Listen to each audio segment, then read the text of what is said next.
where the guy is a single guy, a longer boat, like 58 feet, and the guy is yammering on about nothing the entire time. Every episode. Well, You have Brian, the opening issue, and then I would like to yammers thank on. you for opening the show with an accurate description of this show.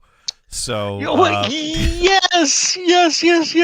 So we will be yammering on, and we got it's Brian two Blues of here us. to yammer on about absolutely nothing, and I'll Yes. yammer on about a different nothing, and we could like pan And to change the total topic, Yeah. Animal Planet right now has a marathon of a new series, a spin-off of the original, on finding Bigfoot. There you go. This time they're really going to get it. I watched it for a couple of minutes, and I'm sorry, how is this different from the old series? Well, it's finding Bigfoot is finding Bigfoot. It's just a bunch of people walking around looking for something that don't exist, and I can tell you how it ends. They don't find Bigfoot. Ooh, yeah, but then the series would be over. Hashtag spoilers, they don't find Bigfoot. Right. Well, I don't know. Maybe they do in this new series. No, they don't. Dang.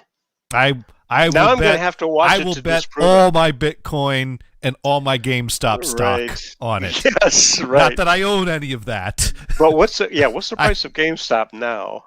I heard it plummeted at some point. Well, it's been going down rapidly. Well, the thing is that generally speaking, stock prices stay in correlate to their earnings, and as a company, they're not doing that well. So the anomalies. Well, yeah, there is no profit. Yes, the anomalies that resulted in the higher value of the stock was not sustainable, and of course, as it was predicted, the bubble burst. But what I love is that a bunch of people do something perfectly legal, and Wall Street gets all pissed off that other people are doing the stuff that normally they're doing. So GameStop closed today at $60, which is probably still quite good. That's still quite good. Now, it was up to hundreds at one point. Yeah. The peak is about 400. 400, yeah. So that's down quite a bit from that peak, but there's just still under 400. Yeah, they're probably going to continue coasting down at this point. They show out. a 52-week high of 483s, which doesn't even show on the chart. You missed your opportunity, basically, for that to grab the top, unless people are gonna boost it again. But anyway, so you can't predict those before it started things. to really climb, it was actually about. I can't even frickin' see. Wasn't it like $8 or something like that? Something ridiculous. Well, it's been down. I mean, the 52-week is just under $3. But before this started really going nuts, it was actually, hitting up to 40. Okay. But anyways, we got all this and more on this week's Insert title here. The show that changes names so frequently, we had to put a placeholder in. And as usual, I sent out mass invitations to many people to join us. And we are joined again with moi and Brian Blues. Moi? Moi. Who's that? That's me. Oh, I didn't see the... I took French in high school. Oh, yeah, me too. I hated it. It was a requirement. Well, yeah. In fact, I started off by playing the... shall we call it playing the different character, and I did a year of Latin, which was a tremendous mistake. Ooh, yeah, I've not heard anything good about Latin.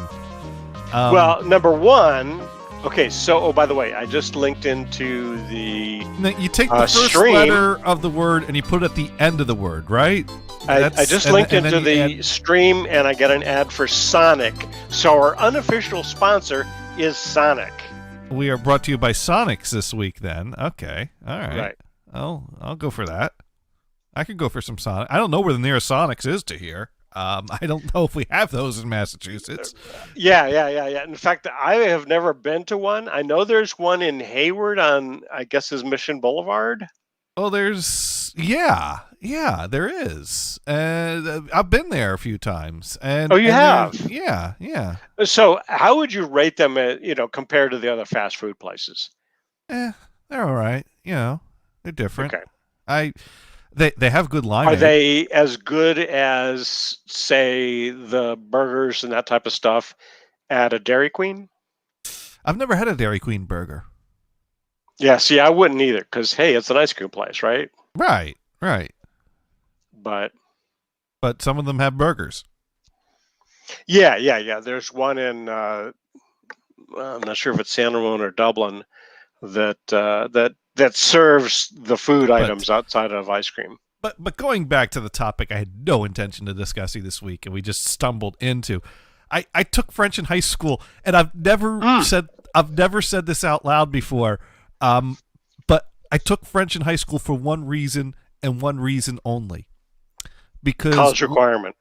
No. One of my classmates in 6th through 8th grade, because 6th grade is when I shifted over to Catholic school, and we had the same class. Each grade only had one class in that school. So you were with the same people every year. Sparky Toast already again. Yo, what's going on in here? Talk about French. So there was a classmate in my class.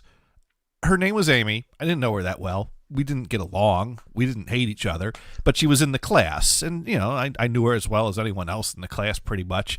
And everyone knew that her mother was a French teacher at Immaculata High School. And so a lot of people, and so one of the few choices you have entering into freshman year, when signing up for your classes, you got to take English, you got to take math, you got to take history, you got to take all this. The only choice you really have is Spanish or French. And I was staring at the paper, and I'm like, well, I don't know Spanish and I don't know French, but Amy's mom teaches French. That's a good reason. No, it wasn't. I ended up having her. I had her for a teacher for 2 years, and I hated her. She was awful. She was the only high school teacher that kept me after class multiple times. See, here's the mistake. You didn't go to the teacher at the beginning. You go, I'm in the class. I have the hots for your daughter. I did not have the hots for her. She was okay. Okay. Well, you could have said that and to see if you got your ass kicked. Okay, so I took a year of Latin, and the reason why that was a mistake, I took it for college. That was the reason for taking this stuff. College requirement.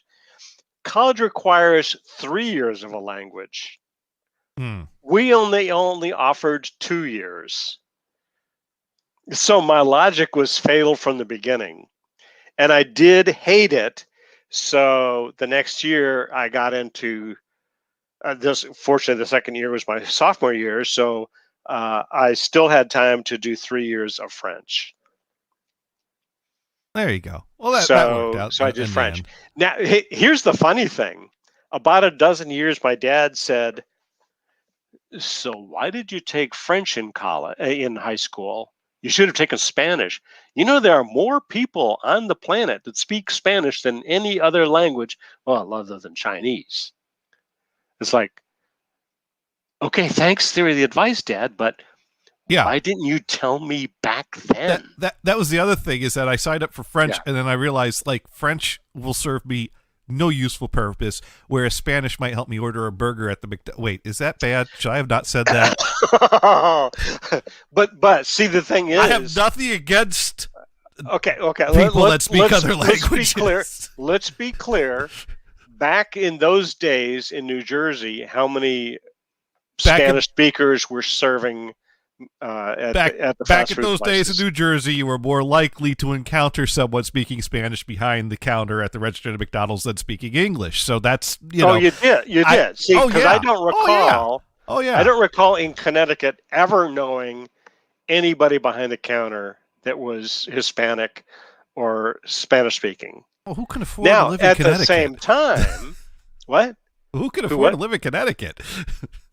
Well, I was in high school, Nah, no, I know. I'm just never mind. and my dad got a job there. That's why Right, we're in Connecticut. right. No, And no, this that is north of makes sense. Hartford. No, we're not toward New York. It's Oh, completely okay. different. Oh, up there. So I toured Hartford, past Hartford, north end, off the north end of Hartford, Right. and so I chose French because French was cool, Right. and also we were closer to the French Canadians. As it turns out, my first job after college, I was back in my hometown, and I had a job where my boss was a French speaker. Ah, Of well, course, so that that was was useful. only in the home, and you didn't know she spoke French unless she mentioned it. Now, Spanish is Sparky Toast writing in. Spanish is easy. Just add "o" at the end of every word. And French, just add "oui oui" at the end. There, you're all set. So Spanish-o, Izzo, Easy-o. Oh, that's it. Yes-o. Look at that. I can speak Spanish fluently. We've got this down. And Now, of Latin, you course, just I've been in California for over 20 years, and you have a ton of Spanish speakers and street names that are Hispanic. not So it's like, well, what the hell does yeah. that mean? Do I live on Shithole Street? Now I've got to say, when it was really obvious to me that I chose poorly in my choice to take French versus Spanish in high school was when I worked at Walmart in New Jersey. Because anytime that they asked you to help out in the back unload the trucks, I was surrounded by people that were not speaking the same language as me, which you don't really need to communicate that much to unload a They were truck. speaking So, Vietnamese. yes, exactly. Yeah. See, you can never win. You can never win. You see, now, Right. if they gave me Vietnamese as an option in high school, that would have really helped me because I think my fog would have been impressed if I tried to Right, speak to her. right. Now, of course, I probably would accidentally So insult this her was dead really grandfather. This was really funny. My first job in California actually was closer to 30 years ago because we Mhm. were here for a couple of years, we left, and then we came back. Right, So I was at this place. It was in San Mateo, Foster City, right, on the border. right. Yeah. And so you'd have something, you go, okay, this is trash. If I put a sign on it that says it's trash, the non-English speakers wouldn't pick it up. So what's the Spanish word for trash? Oh, Trasho. basurus, right? Okay. Basuraso. There you go. Or trasho. Trasho. Okay, so you put that Oh, sign on there, Sparky and Toaster found the right word. then Free. Free or is the word you're frio looking or for. frio. Oh, this is horrible. People are gonna go, oh, that show sucks. No, it Bunch sucks of so. racist It assholes. sucks No, so. we're not. We're having fun. We are Okay, assholos. that's true. So anyway, so they got the right word. We put it on this stuff. They didn't pick it up. Why? Because the people that were doing it did not speak Spanish. Oh, you had to I don't put know if it both. was. They may have been Filipino, which if they were Filipino, they should have understood Spanish, I right? I don't know. I don't know. I think you should have put free on there. I think Sparky Toaster had the right I think idea. that's right, right.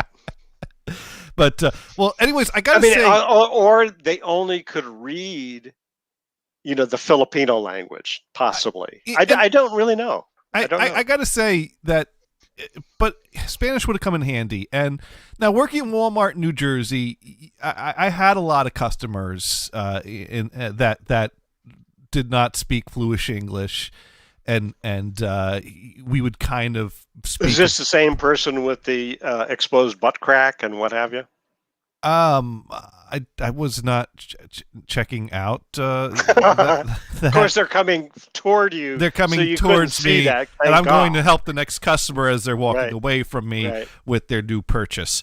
But yeah, so there were times in New Jersey at Walmart that I had to kind of navigate a broken English Really? conversation. Oh, I like that. I like that. In the early 80s, I traded in my Chevy Vega. Yeah. And I got a Chevy Nova. Which this in was Spanish in Denver. means no go. And no, it mostly go, but the tires would not last. And if you looked at the roof of the car, there was like a little rimple on it. This was obviously well used. Right. I'm guessing the car had a wreck, so that the frame was twisted. So you were lucky to get 20,000 miles on a set of tires. Of course, so I was getting a front end alignment all the time. It didn't seem to matter. And 20,000 miles at best on a set of tires. That's not good. And of course, I was doing cheap tires back then too. So right, maybe that's all those things are supposed to. Supposed to get. Well, anyways, so I was just saying, New Jersey Walmart, some broken English conversations every now and then. But then I moved to Maine, and I worked at Walmart up in Maine for a few months. And you had French speakers? No, I had no French speakers. And I thought to myself, this is great. I just got to navigate the dropped R's, and I'm fine. Because up in the Walmart up in Maine, you park your car in the parking lot. And that's... Oh, so you had... shall we say, Boston overflow?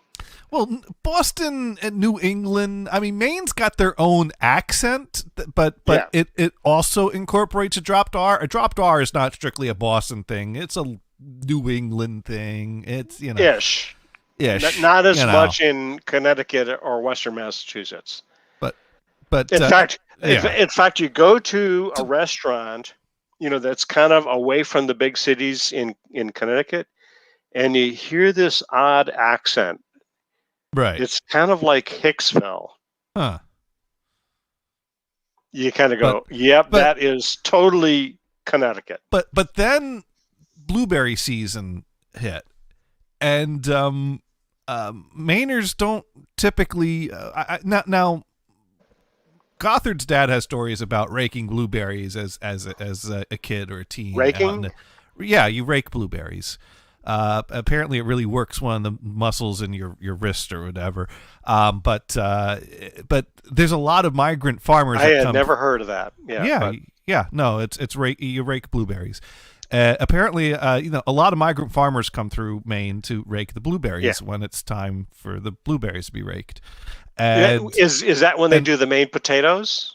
I don't know in the region I was in, they were coming through for the blueberries. There weren't potato fields in the mid-coastal area where I was. And so there was a few weeks where, and mind you, this is how I became aware of it. I don't like that I'm going to have to tell this part of the story, but the way I became aware of it was, keep an eye out for the migrant farm workers. There might be some increased shoplifting here. Now, that's awful, and that's not at all what I wanted to... But that's what you're told, though. That's all. That's what I was told.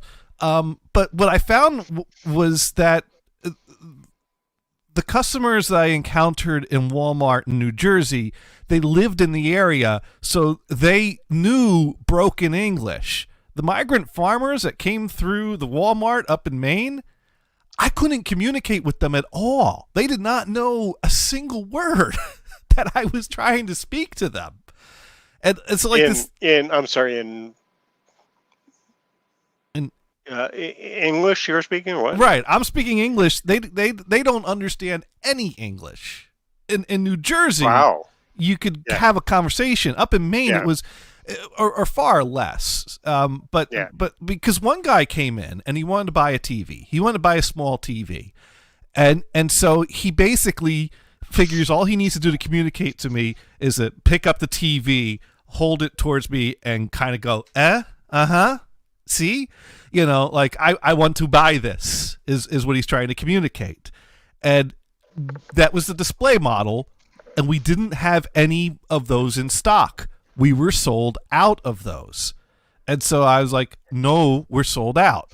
Now, he understood that we were sold out by my shaking the head no and saying something in a, negatory inflection. So, of course, his next question was the same question that's the next question of anyone. Will you sell me the display model? Huh? This one? Or this one in Spanish? And, of course, Walmart's position was, we don't sell the display models until we stop carrying the model. If we're going to get more of them in, it doesn't make sense to take the hit on selling a display model to open up a new display model. So no. Right. And I couldn't explain that to him because every time I said no, he thought that I wasn't understanding that he wanted to buy the display model. Right. And it's like, no. Yeah, you'd have to say, we're getting more in. We got to come next week. We'll have more. See, this is why New Yorkers famously talk, and like Italians famously talk with their hands, right? Right. So that was because talking with your hands make you more understandable. Well, that didn't help in this case. I eventually... It never helps. It never helps. At some point after I said no enough times, I started walking away from him. He started giving up and put the TV down and started bitching to his friends about this dumb white guy that don't understand he wants to buy a TV. You go, oh, no, I can't sell you to because I love it. The other thing I remember about that job, which has nothing to do with Spanish, was there was one customer that came in multiple times, and nice lady, had no problems with her, gave me no problems as a customer, so I have nothing but nice things to say about her. So this is not a thing I say in a negative way or a mean way, but there was something wrong up here. Like something turned a little differently up there from because the wheel was doing a little squeaking. Right. Well, she was buying a TV for her son for his birthday. And I know this because she told me that she was buying the TV for her son for his birthday. And it's for his birthday, you see. Now, you see, it's my son's birthday, so I'm buying this TV for him because it's his birthday. And the entire 5 minutes she was in the department getting the TV, putting it in the cart, coming over to the register, ringing it out, all she could talk about was how, well, you see, it's for my son because it's for his birthday. Right. That was not going to change. And after she left the department, one of my coworkers, who's also from Jersey, it was great. All of us working in electronics at the main Walmart, we were all from Jersey, and we all compared what exits we were from when I started there. And so she leaves there, and Dave looks at me and goes, well, she is not all there, or something like that. I forget his exact wording, but then the best part of the story is, she came back 2 weeks later to return the TV, and we're doing the return. She goes, yeah, I bought it for my son. I was like, yeah, for his birthday, right? She's like, yeah, right. How'd you know? And I love that I had the chance to turn around on her and say it was for his birthday after listening to her say that 25 times. Anyways, that's not what we came here to talk about. Oh, what did we come to talk about? I don't know. I don't have much good this week. I put a different light bulb. Oak Island? No. I changed the light bulb in my light fixture. Can you tell? Oh, in the one in the room that you were looking in? Yeah, it's a different light bulb. I changed it. Wow. Yeah. Excellent. Swap it out for LED or something, or what? Well, no, I already had an LED bulb, but this is a daylight LED bulb. And here's the thing. Oh, different color temperature. Right. Well, here's the thing. 5,000 Kelvin. The Sparky Toaster does notice it does look brighter. I don't know Right. what I think of it yet, though. Because here's the thing. Remember, I bought all those recessed light fixtures for the living room, Yeah. and they had all the switches, and I set it to the second brightest one, which was daylight, which was kind of more of a pure white color. And Yeah. going Like through my face. right, and going through the range of Well, colors. that's interesting. If I shadow my face with my hand, Yeah. my color goes kind of normal. Of course, my hands are white as can be. So going through the Not that different I go outside very much. going through the different color types on those recessed light fixtures, I felt that I liked the daylight color better because it was a more pure light. And Yeah. when you're comparing lights, you really notice how yellow the other settings are, and it's like, Yeah. who likes yellow? Do you like yellow? Exactly. I mean, yellow No, is I so don't. like if paper starts to get old, it yellows. That's a bad thing, right? So why would I want That's my right. light bulb to be yellow? And so Right. Or what goes into the toilet is yellow or brown. right, and I don't want that on my ceiling or on my walls or Right. lighting my room. And the And color of your wall is altered by that. yeah, If your wall is, say, blue, you want the dang thing to look blue. You don't want to look yellow. to me it was striking. Yellowish. When I was done putting in the light fixtures, I had a light switch to turn on the light bulbs in the ceiling fan and a light switch to turn on the recessed light fixtures. So I could easily switch back and forth between the two, and it made it look like I was changing the color of the room. It was like, wow, it is amazing how much of a difference that makes. Sparky Toast writing in, yellow is a good non-task kind of light. Ambiance is the word here. So I thought that I like daylight light bulbs rather than light bulbs that have a warmer yellow tint to them. And most light bulbs tend to be with a bit of yellow tint. That's probably what we're just used to. That's probably what incandescent bulbs lit up to. Absolutely. And yeah. so everyone's just kind of stuck to what they're used to. So my last trip to Lowe's, I had to go to Lowe's to get a pair of vice grips that take a screw out of a joist that got stuck. That's probably the more interesting story, but that is interesting. I got it out with the vice grips and finished putting the fan back in the ceiling, and no more knob and tube will be turned on in this house ever again. But you didn't actually remove the knob and tube, did you? Well, I removed a lot of I removed some of them from the attic. I didn't remove any of the wires that were buried in the first floor, and most of the wires that were visible on the first floor were Romex. But at some point in the ceiling there, it ties into knob and tube, because there is a knob and tube run that goes up to the attic. I don't know at what point that ties in, but that was done after the fire before the ceiling was put in. Is that knob and tube still hot? No, it's off. It's off now. Okay. That switch in the breaker box is off, and Okay. I haven't disconnected it, but the switch is off, and it's not getting turned back on. And the next time I take the panel off, that breaker is getting taken out of the box and jumped up and down on top of a few times. Anyways, so I was at the hardware store. Or use a hammer. That'll be less hurtful to your foot. Well, I'll wear shoes. So I was at Lowe's, and I decided, well, let me take a trip down the light bulb aisle and Memory lane. And see if I could get some daylight light bulbs, since I've decided that these recessed light fixtures taught me that I like daylight light better than the standard light of a light bulb. And so I bought an 8-pack of daylight light bulbs, and I put one in this room. And it's so different, it's a bit startling to me that I almost feel uncomfortable. It feels very sterile. And I'm like, well, it takes a little to get used to. Yeah. So I'm giving myself time to get used to it, but I've not decided as to whether or not I really like this. I mean, I like the idea of it. I like the principle of it. In the comparative glance, yeah, that's white, that's yellow. I want white. But when I change what my room is, it's like I'm used to the way it was, and I didn't have a problem with it then. Why did I need something to show me that it could be whiter? I wish Venison was here right now. He would have a field day with that. Yeah. Well, and so for my studio lighting, I have 3 lamps. They're kind of like bullet lamps Mm. that have the daylight LED bulbs in them. Yeah.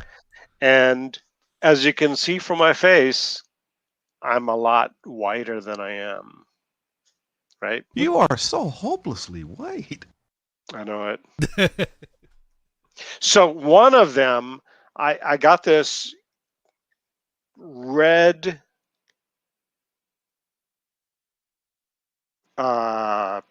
transparent red um, piece of plastic. Yeah. And I'm using that as a filter to make that reddish, which is why I might, if we shadow that light, see how I look reddish?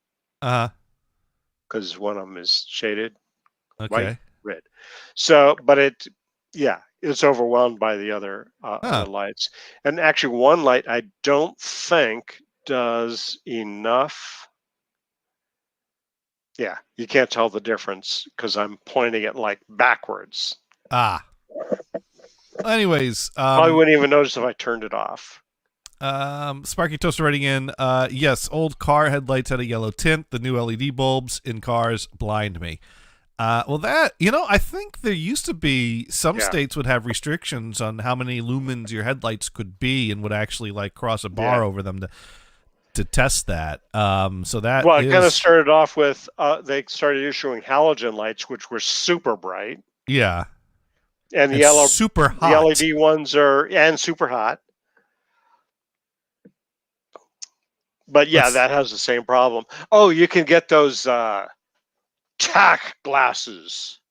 Yeah. Basically, they're like sunglasses that are yellowish, whatever. They're supposed to be sunglasses for nighttime. Think about that. Glasses for nighttime. Right? Would those be moon glasses? That's a good question. But if there's no it's moon, wonderful night for it's basically for headlights. Yeah, there you go. Okay. And the thing is, they kind of work and kind of don't work. No, Brian, it's got to be one or the other. Well, it depends on the situation. Some situation it works fine. Like headlights coming toward you, seem to be better. Right.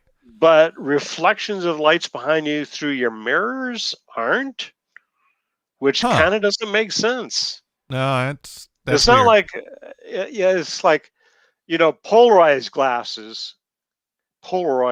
glasses should work with mirrors and lights because sometimes they make the lights polarized in a certain way. So if your glasses are a different way, it works better, but whatever. Now, Sparky Toaster writes in, moon glasses. Sounds like a great title for a hit song. Work on that, Johnny. And what you do is you do that with the moonwalk.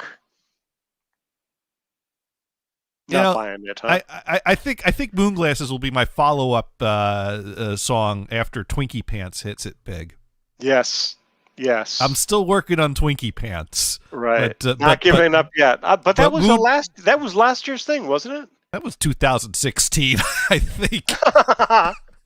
Man, the years kind of just fly by, don't they? Right. I think that was 2016, 2017. We were talking about writing the hit song Twinkie Pants. Speaking of interesting things, have you been watching Schitt's Creek at all? I've still not watched it, so don't tell me what happens.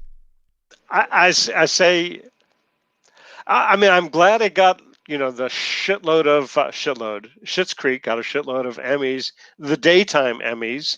So they're up against soap operas. And one of the character is a former soap opera star. Mm. And so that's kind of a funny connection. And all the lead characters got Emmys for the top roles, Best Actor, Actress, Best Supporting Actor, Actress. But it's good. And I'm guessing that it's taking the slots that used to be taken up by Seinfeld. I see. So, shall we say it's in that caliber? Okay. Although some people that don't like Seinfeld might like Schitt's Creek, or some people might hate both.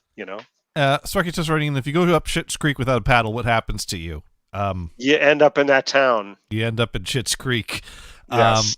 Anyways, but here's something I wanted to bring up, and this is one of these difficult topics, and I don't know who's listening or who's out there. We haven't done a difficult topic already. We haven't done a difficult. No, we haven't. We haven't done a difficult. Learning French or Spanish in high school wasn't a difficult topic with all these side issues that we. I think we dodged those side issues quite gracefully. We dodged the bullet. No, here's that was warm up for this. So one of our regular listeners, who I haven't seen around here in a while, OX64. We follow each other on Twitter, and he tweets. Yeah. And Sparky Toaster points out it's just us three, no one else is listening. And so I watch OX64's tweets, and he tweeted one of these thought-provoking things, which I feel like is a oversimplification of something. Although generally an oversimplification is my go-to if I don't agree with something completely, but I can't come up with a good argument against it. So yeah. I'll be fair and call myself out for that. But it was a retweet of an image, and so if I bring up my not the image that I sent you today. No, this is the thing being tweeted here. Joe Biden has the Medal of Honor. He's got 4 Nobel Peace Prizes. He also cured AIDS, cancer, and autism. If you don't see a fact check under this, maybe you'll open your eyes and understand. So it's basically a thing that's criticizing Twitter for fact checking Trump and going, well, look, it's selective, and that's what makes it wrong. I think is the point that's trying to be made here, because here I could tweet all this good stuff about Biden. No one's going to flag that, and but let me ask you this question. Well, does anybody other than this patriot idiot, I can't read that. Patriot Sister 2.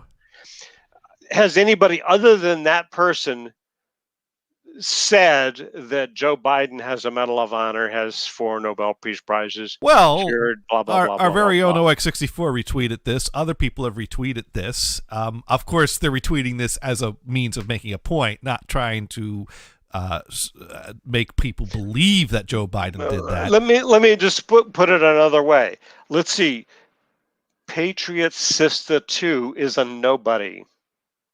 OX64, unless I get it wrong, is a nobody. No, he is a listener of this show, Brian. He's a listener of this show. Yes, and listeners of this show yes. are highly influential people that should be held under the same scrutiny of any other public figure, because this is the happening place, Brian. Let's not put down on listeners here. Okay, I am a nobody on Twitter. I am a nobody. But when I see a news article that has a nice headline that I like, I attempt to retweet it, and Twitter says, "Have you actually read the article?" And then I kind of feel guilty, and I don't retweet it. The argument. So then I find another individual that says the same thing that doesn't have an article behind it, and I retweet him instead. Well, here's the and the argument is that Twitter is biased in what things they're putting those alerts up on. Now the other thing is that, Twitter can do whatever they damn well please with their website.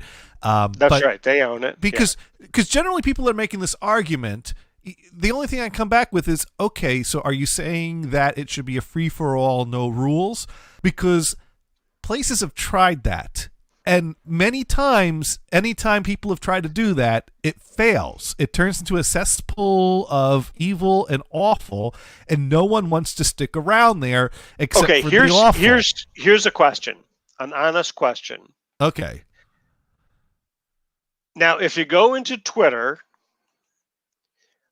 you look at any tweet, and there is a option to report. Okay? Mm-hmm. So if there's something you don't like, you can go hit that report button. And what does that really do? How does that influence I don't know the how algorithms Twitter there. treats it? I don't know the algorithms there, but it might be. It might. I don't know if anytime something is reported, someone has to review it, or if it has to do with a number of reports or number of reports versus number of views. Does Twitter tell us what report does? I don't think Twitter is completely transparent on their policies, and exactly, and probably because they evolve so much that so in a way, OX64 track. I think has a point. No, I'm not saying he doesn't have a point. If he doesn't understand how the report works, report tweet works, then so his point is kind of missed. But then again, we're not told. So should we do our due diligence? I know early on, liberals were going to Gitmo all the time for various things. And I suspect that the conservative sides were reporting them and nobody said anything. It's like, I just got sent to Twitmo. And so a number of people have multiple accounts because if such and such account goes to Twitmo, they have an alternate account to go to continue with their tweets. So you're saying I should report Brian's tweet for being inaccurate about these claims made about Joe Biden? Oh, when you said Brian, I thought you meant me, meaning that you were going to report my OX64 soldiers in a cup. OX64 puts on his Twitter account that his name is Brian, which makes things nice and confusing. I know. So I should report. That was funny that my thought went in a different direction than reality. Yeah. Yes, you were going to report my. Oh no! Oh look! I got seals. You don't drink toy soldiers. This is inaccurate. I'm reporting it. Exactly. This Brian here tweeted a tweet to me and Sir Mars saying the best part of waking up is in a picture of toy soldiers in a cup, and soldiers in your cup. Okay. And I fact checked him by replying back that no, the best part of waking up is going back to fucking bed. And, yes, which I thought was great. And I was a perfect by response. That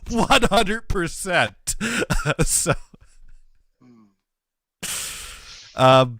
But yeah, I mean, it's a very delicate issue.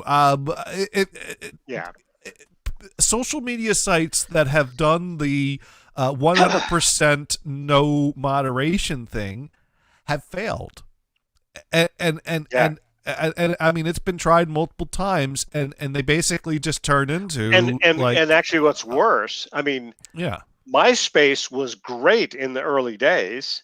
A lot of musicians got on it and they posted their music and got together with other musicians. In fact, I think it's only musicians that are still there.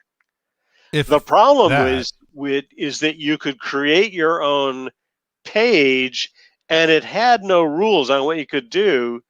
So the hackers got in and would, send you off to the dark web and what have you. Well, the real problem was MySpace made some bad business decisions that killed the site. That was what really did it.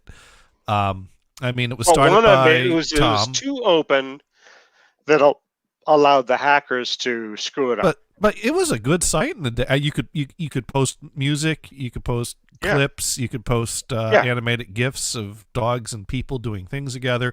What kind of things did you want an animal to dogs? I was making reference to one of my early shows. My sister was dating a guy. And the guy trusted my sister with his password, and then he dumped her, and then he didn't change his password, and then she called my show and gave me more details that I wanted to know about the relationship, and mentioned nonchalantly that she still had the password to his MySpace page, which we gave out over the air on the show, and then changed it to something else, and this was back in the early days of NHB when we had like 100 people listening. So people went in more than 3. And so at some point his song list consisted of entirely Village People songs, but then someone eventually changed that to Boogie in the Butt for the song that would play when you load his page. And his profile picture was an animated GIF of a guy and a dog. And let's just say that the term doggy style was factually correct. Yes, right. Yeah, you can't fact check that one, man. I don't know how they got away with putting that on the page. That page got locked down shortly after our stream was done. Right. So, oh, man. Someone got it rather. I have to wonder about some of the listeners of my early days of my show, because one of the guys that got in there wrote some very, very disturbing blog posts. Brother. I was like, wow, I'm a little disturbed that you thought to type these things, even though this is fiction.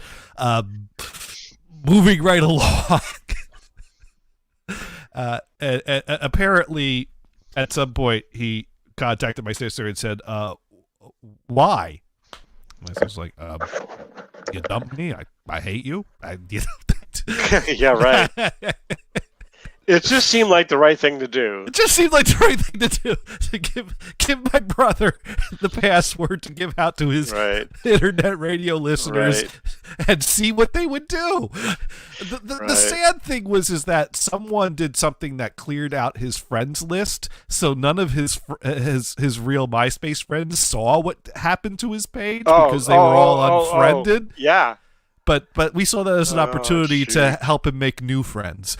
So we started friend requesting all kinds of other.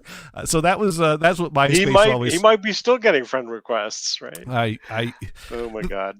Yeah, if MySpace were still around, maybe. But that's what MySpace always makes me think of. I find it disturbing that Facebook, on just an innocent little page that I have, I get friend requests from all kinds of weird people that, are you from Russia? Soviet Russia? Facebook friends you. Yes. I don't know. I don't know. They're all awful in their own ways, but they all what you make them, you know? Right. You know, I generally I don't feel strongly about Facebook or Twitter enough to leave either of them, and I do have Facebook friends that post a lot of things I disagree with, and I like that. I like to keep the stuff that I disagree with around me a bit, and you know, I even think it'd be nice to engage in it more, but also I don't want to start World War III. Not to mention, I've been in World War 3, 4, and 5 on Facebook, but and at a point when it gets personal, it's like, you know what? Unfortunately, I have to unfriend that guy. But since it's just us three. Since it's just us three, I think I'll talk about this. I've been trying to put together a new show, not to replace this show. This show will continue going until, you know. So what's your thought of a new show? Well, I want to do a show with a conservative that we could actually have open dialogue about. So not Dune, because he won't do that. Dune was my first choice, and I did approach him with that. Oh, and speaking of new shows, we have Mars. Sir Mars. Hot dog. Oh my God, Gators! It's so freaking bright there. You should change your light bulb. It's so bright. It's too bright for Mars. Right. Hey, Mars. Mars. Why don't we suggest an umbrella? You know, it's very nice. You could use it like a nice beach day. Put some sand on the ground, change your couch out with some beach chairs. You know? Yeah. Do a background like mine.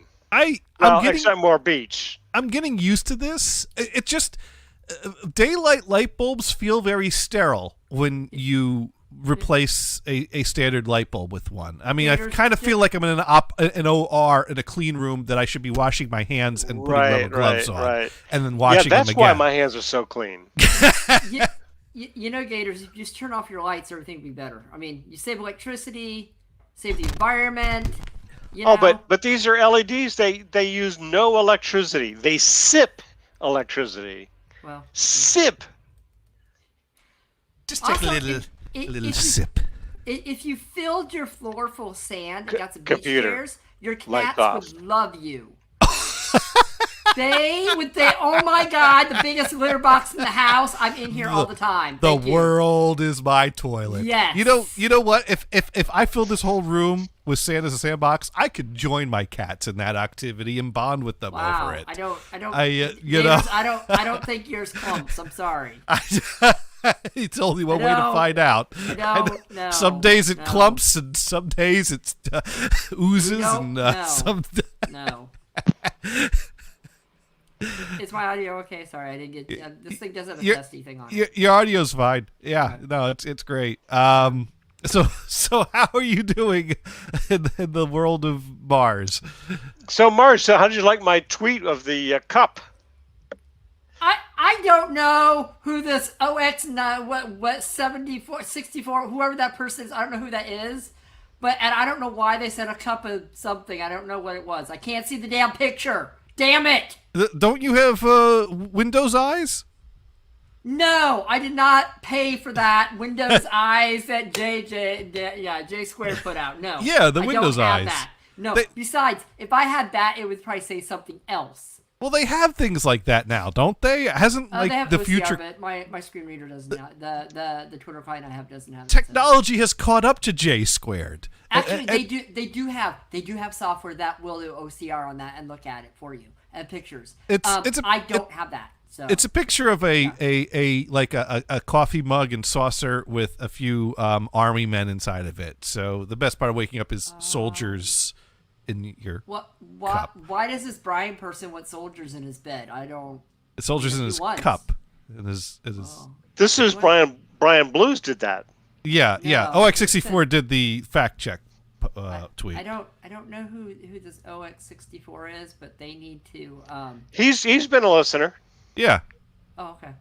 Yeah, he's not listening today, but unless someone told him, "Hey, they're talking about you. You should tune in."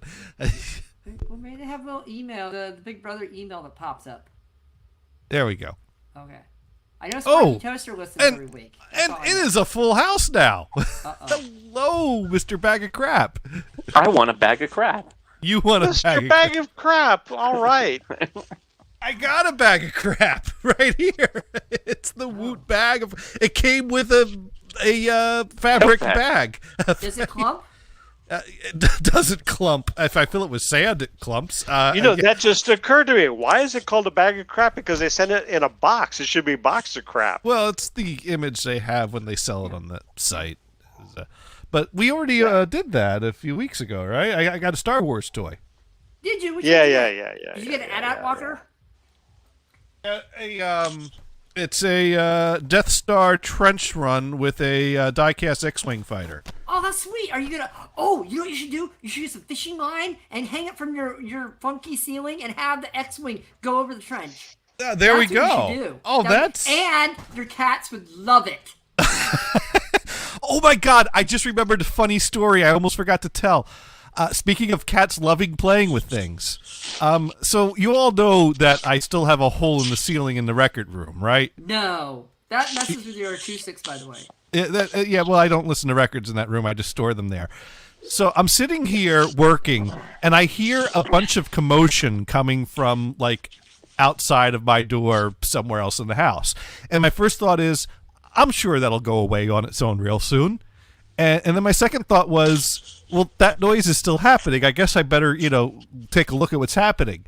And so I walk out of my room, and I look in. I hear the noise coming in the record room. I look in the record room, and I see Hestia pouncing around playing. And I'm like, oh, isn't that great? I rarely see Hestia play. She's usually so scared to play in front of us that we only ever hear her run around. And I notice that she's playing with a bird that got in through the hole in the ceiling and was flying around the room. Yes, you go, kitty.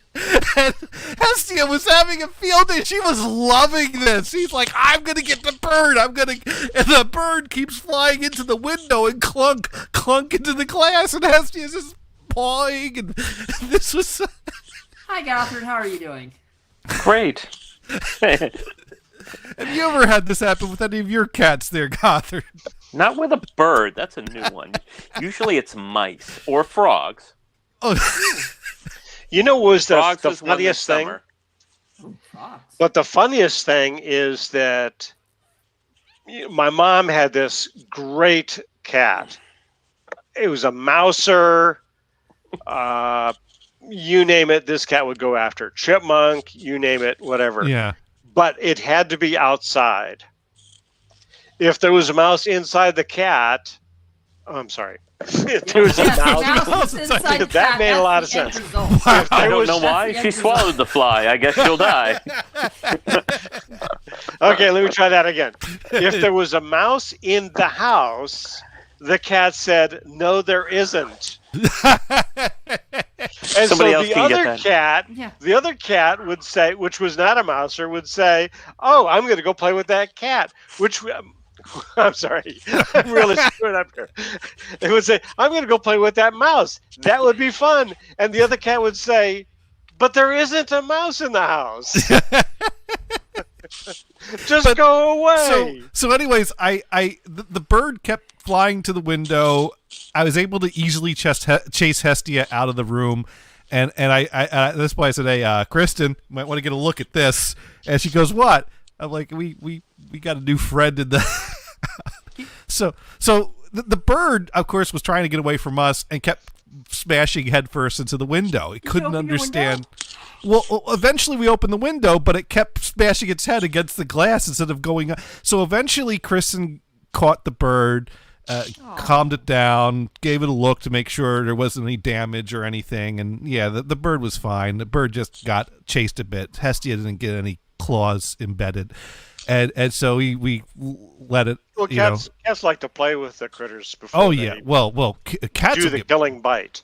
cats will be brutal when they play, and I know that from Lucy. Oh yeah. Gothard had a cat. Its name was Lucy. And, Yes. and Well, Lucy, it was my parents' cat, but Named after the movie character. named after the missing link, more like it. But Lucy could spend hours playing with the same mouse. Yeah. and then mouse.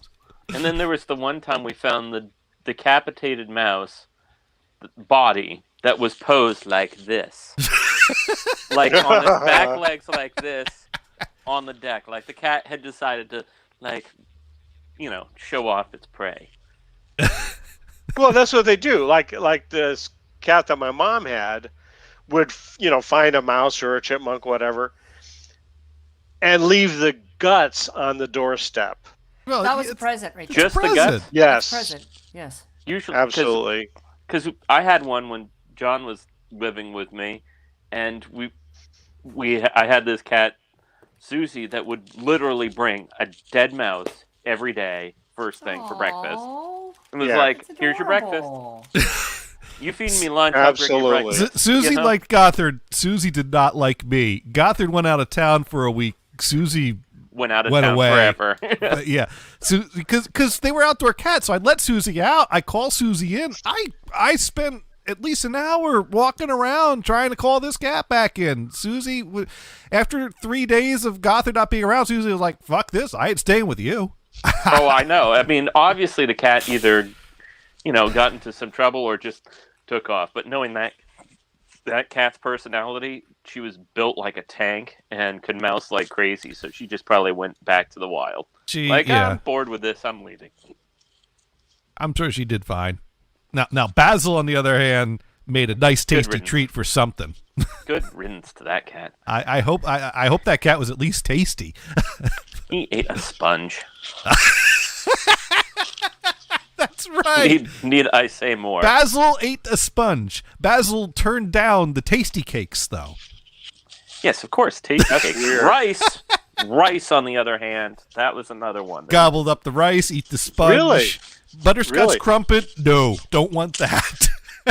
So this friend of mine had this cat that loved, get this, corn on the cob. Oh, Nothing wrong with nice. that. So she would boil up some corn and chop off about inch to inch and a half and give it to the cat hot. The cat would, kind of check out the temperature, wait it to cool off a little bit, and then just start crunching it down right off the cob. Ah, I didn't know cats could actually just digest that.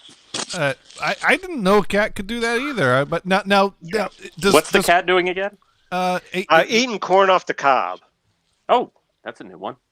Yeah. Now the $1 billion question is, does a cat's digestive system process corn the same way a human's digestive system does? Oh, you mean it doesn't? Exactly. Probably not. Probably.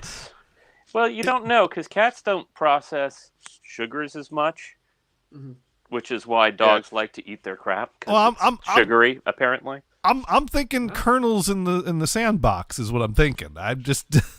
But usually the husks are pretty hard to digest, so yeah, I'm thinking kernels in the sandbox. Well, no, the cat wouldn't eat the husk, just the corn off the cob. Yeah, but I'm just saying the husk of the kernel. Oh, you know. One thing I learned growing up was don't feed your dogs. I didn't check the litter box. One thing I learned growing up was don't feed your dog sausage. Or tinsel. Well, the sausage didn't stay. Well. So we used to eat for breakfast these wonderful things. It was sausage on a stick wrapped in a pancake. We get the Aunt Jemima pancake syrup and dip it in there. Food section now. Oh yeah. We bought these. There was a guy with a truck that sold meat out of the back of his truck that we come around the neighborhood every now and then. They have that in San Francisco, but it's a different truck. It's no. My mom would call this guy to come show her his meat in the back of a truck. Mom, come see the meat in the back of this man's truck. I'm not doing any better. Did she get offered candy? No, but sausage on a stick wrapped in pancake was one of his specialties, and for a dog or for humans? For us. But you eat breakfast. Banshee's crawling around the table. Someone throws food her way, and so someone decided to feed her a chunk of sausage, and it did not stay in her stomach that long, and of course Which way did it go out? Out the mouth, front end, okay. Yeah. Of course, me being the oldest sibling was tasked with the job of cleaning up. Yeah. And I gotta tell you, it still looked like a chunk of sausage that was edible, and it was still warm. Did you try it? That was the no. It was bad enough picking it up and going, oh, it's still warm. Oh, that's disgusting. Yeah. Ugh. Oh, it's not as lovely as barefoot on cat vomit in the middle on the rug that you can see. Oh, come on. Don't stop. How about I've done that.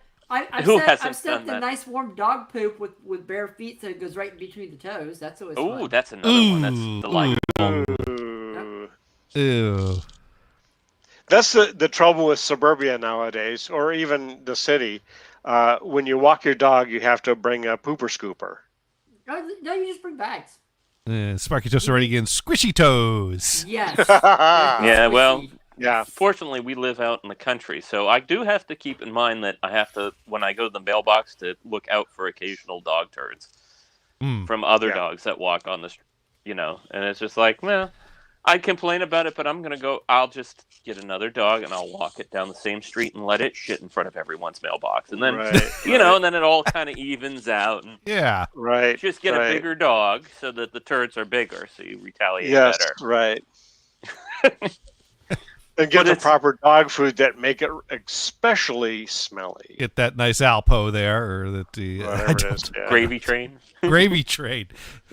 Damn, that stuff's the worst breakfast cereal I ever had, man. Gravy you pour train. water on it and mix it up so you get the gravy. You get the gravy. Who wants that for breakfast? I never understood gravy train. I'm borrowing that. I read a chat transcript that was posted to a website where people used to post those things, where someone was like, "Gravy train, man, that was the worst breakfast cereal I ever had." And someone's like, "Is that dog food?" It's like, no, like you poured the water on it, it made the gravy. Oh shit! My mom fed me dog food. I really want for that to be a real chat transcript. But I can't verify that. Sorry, just go right again. There you go. I want a bag of crap. Fight fire with fire. Right. Yeah, or fight shit with shit.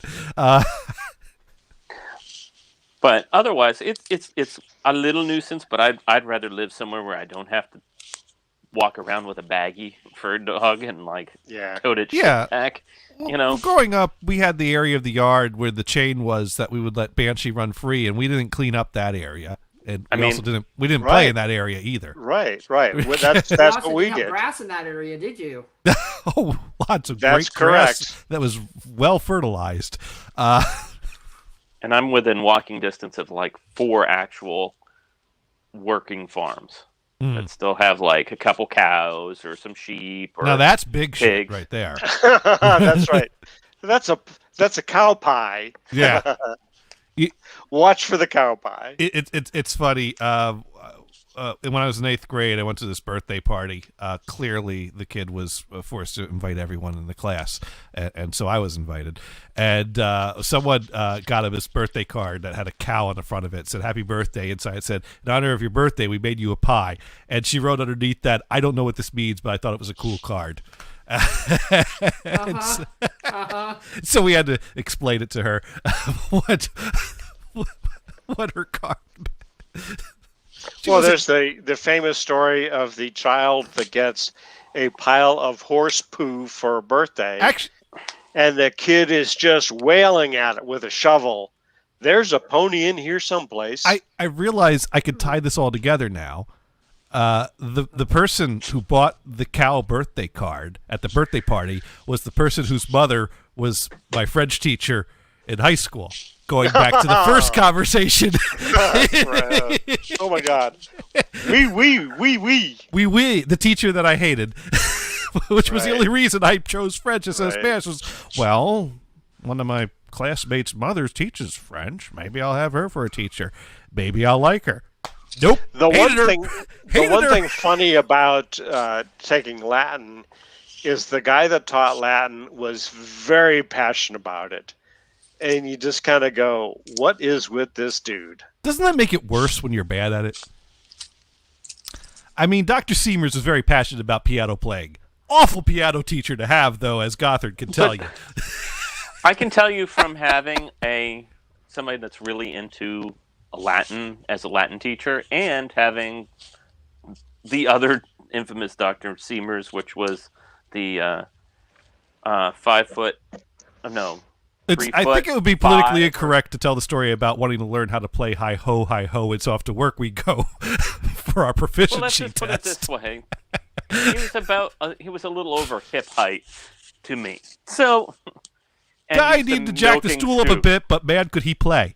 He used a milking stool, to play, which was interesting. But he was one of the meanest people I've ever had as a teacher.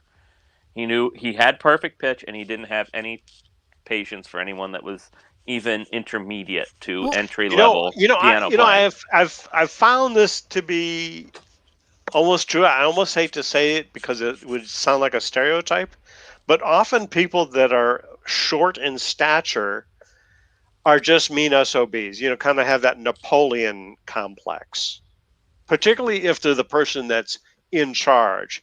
Like a teacher or a boss. And maybe they went through a period where they had to, Who knows? But you take a tall guy like our former boss at Tharco. Oh, yeah. He was, tall guy, super nice. It was hard to rustle his feathers at all. No, yeah. Probably because he knew he could beat the crap out of you anytime he wanted. Right. Yeah, and if he ever had a problem with anything I said, he sent my Fong after me. And she was more than happy to take up that cause. Right. And she was short, right? Yeah, and vicious.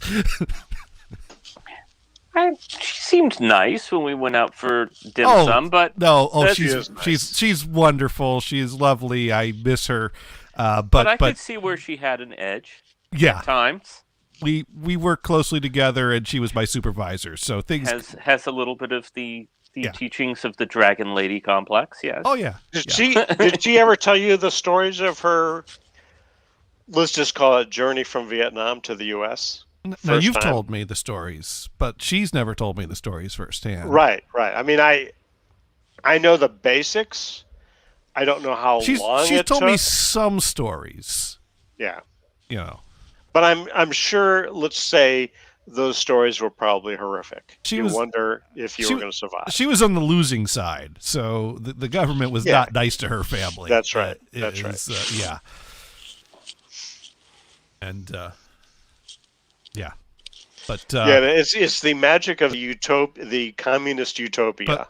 But when it came which to is actually an oxymoron. But I guess what I was getting at when you talk about the Latin teacher with the passion is that reminded me of Seamers, because here was a guy that was very proficient at piano, and anyone that was really good at piano that studied with him had nothing but nice things to say about him. But he was also forced to teach intermediate and remedial and introduction piano, and he sucked at that because he didn't have time for that shit. Right. And he was not a nurturing. Fortunately, our college would let us write a review of our professors at the end of every semester. And so my review read, I think that neither the professor, the teacher, nor the students want this teacher to be in this class. I think that's pretty accurate. Yeah. Well, I just remember it was just kind of blatant. Like, I don't think he really wants to be here. Well, see, all music majors had to pass a piano proficiency as part of a requirement to have a degree in music. And so strictly piano or whatever instrument you chose. No, whatever instrument you had to have a major instrument, but you also had to have a certain level of piano proficiency, and you had to have had a certain level of vocal proficiency. So there were these two requirements everyone had to meet. They had to pass a certain vocal proficiency exam, and they had to pass a certain piano proficiency exam. And every semester you didn't pass those, you had to take vocal classes and piano classes. And I remember freshman year, I took 2 semesters of piano before I could pass the proficiency, and I had Shelley Mormon Stallman both of those semesters, and she was okay. She was very cool. Since we have 2 math majors on, do you know of any student that was told by a professor that you cannot sing? No. No, and we've had a few that really couldn't. That probably should. Well, I think because famously Neil Young was told early in his career by, I think it was a producer, that told him, "You cannot sing." Well, maybe that was a producer. That's a whole different thing. For sure. If you That's have a like voice, commercially not viable kind of thing. If you have vocal cords and you can hear pitch, which is kind of in order to get to college music, you gotta have at least the requirements to control your vocal cords and hear the pitches enough that you can meet a minimum proficiency in singing. It's that thing of like Bob Dylan can sing. He chooses not to. But is it a good type of singing? Right. I mean, he sang for at least. Fortunately, he's a damn good writer. The notes are fine. They're on key. He doesn't go off key. But no. Bob Dylan did choose to sing for one album, and that was Nashville Skyline. And then after that, he went back to whatever it is that he calls what he does. And some of his more famous songs, arguably, were done by somebody else, which is cool. Yeah. But Mr. Tambourine Man, which, whatever. But famously done by William Shatner. Yes. Exactly. But he doesn't actually sing. No, that's not singing. I'm not sleepy, and there ain't no place I'm going to. Oh God. Mars, what do you think here? What do you think? I can't sing at all. No, I'm just thinking of the I have topic. recording saying otherwise. Just your words of wisdom and words coming out of coffee. I remember. I know there's clouds in the coffee, but I don't know about words. Well, I remember there was at least one show that I didn't realize this till years later, and I went over the recordings, but that I didn't mute the chat. I forgot about that one. And Mars didn't mute his mic, and he started singing along to the song I was playing on break. There's a problem with me. My poor upstairs neighbors hear me singing at like 11:45 at night all the time. I might have that recording somewhere. You know what? I'm just saying, upstairs, my poor neighbors got to deal with my singing, and they don't hear the music because I have earphones on, so they just get to hear my raw voice. There you go. They must love me. But in Mars's defense, he's from Kentucky. People do that all the time. But I will say Dr. Seamers helped me pass my piano proficiency. And I never had the guy for a teacher. I never had a single interaction with him. And that was because at the end of freshman year, I saw that if I didn't pass my piano proficiency, the only teacher they assigned to teach the sophomores that still hadn't passed their piano proficiency was Dr. Seamers. And so it was either pass the proficiency or end up in Dr. Seamers' class. And I crushed that proficiency. I frock and pawed the hell out of it. But I passed all of it except for the sight reading. The sight reading was the one that I did all of it except for the sight reading, like the same time you did, but I was just terrible at sight reading. And it's like, well, how do you practice for something that you don't see? Until then, I mean, there's like, oh, you can keep playing stuff and you read more stuff and hopefully you'll get it. But it's like, you know. And I had taken at least 5 years of piano lessons prior to college. So sight reading is just something that you just do. But also I can't explain it. And you can't teach it, and I can't expect that everyone would just get it. And I know what you had dyslexia also working against you. Yes. Yeah, that's it's not easier a good to thing. learn a stick. It's easier to learn a stick shift. Let's put it that way. Which I would beg to disagree on that. I'll take sight reading over stick shift any day. Wait a minute. Dyslexia can go into to stick shift as well? No, it doesn't. Okay, That's why he can drive stick and I don't. Figure this one out. I could drive Wait, stick shift, but I'm just taking- do sight reading. What is with that? Wait, you could drive a stick shift? Yeah, I know how to drive stick shift. I want to see this. In front of your house. Because I don't know if you want me to drive stick shift now. About 10 years ago, I could do it better. Now, no. Well, we could you can operate the lever. We can go to the parking lot down the street, do some donuts out in front of the Dunkin' Donuts. You don't need a stick shift to drive a. Wait, am I You're doing in this Boston. reverse? Am I going to do this reverse donuts or forward? Both. Okay, that's fine. I can do that. I like variety in my donuts, you know. Now, I'm better if there's a giant sheet of ice, but I can do it without. Oh, there's plenty of ice and snow on the ground right now.